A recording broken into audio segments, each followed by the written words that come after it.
আজকে আমরা সোনাই সার্কুল অফিসে ধন্যবাদ জানাই আর আমরা সোনাবাড়িঘাট এলাকার পক্ষ থেকে দেখছি বিগত 13-14 বছর এই জায়গার উপরে অবৈধভাবে দখল করিয়া মাসে মাসে 5,000, 7,000, 10,000 এক দোকান থেকে ভাড়া নিয়ে তারা অবৈধকারী দখল করিয়া আসলা।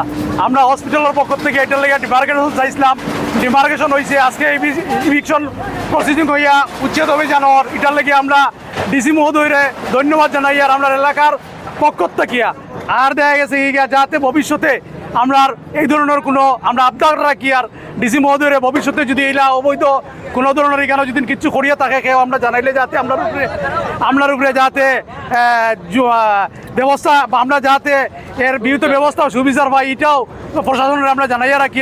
আর দেখা যাচ্ছে এখানে হসপিটালের জমিন চেয়ারম্যানের আদেশ অনুযায়ী এখন দেখা যাচ্ছে টিন দিয়ে বেড় দিয়া হসপিটালের দখলে দেওয়া যাইব। এটা এই বলি আমার বক্তব্য শেষ। এখানে টোটাল 9-11টা দোকান আসলো। প্রত্যেকটা দোকান থেকে 2 থেকে 2.5 লাখ টাকা অ্যাডভান্স করে লওয়া আর মাসও 7,000 টাকা করে টোটাল 70,000 টাকা ভাড়া পাইতো মাসও। ডালিম হোসেন মজুমদার এন্ড আদার্স তার ভাই বাকি মিলিয়ে সবে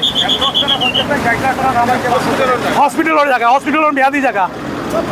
দেখা গেছে কি আজকে 12-13 বছর ধরে দখল করিয়া তারা কার লগে আপনার হাই স্কুল আছে Mallick Chowdhury higher secondary school, এখানেও আরও একটা জায়গা ভাড়া দিয়া দখল করিয়া তারা এটাও খার কি গিয়া এখন পর্যন্ত এটা রয়ে গেছে।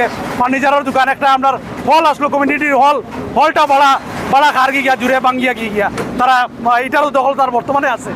এটার লাগিয়া প্রশাসনের কাছে আমরা আর্জি জানাই আর ব্যবস্থা নেওয়ার লাগিয়া। যে কোনো খবরের বাবে যোগাযোগ করক আমার এই নম্বরত 9181 307 221।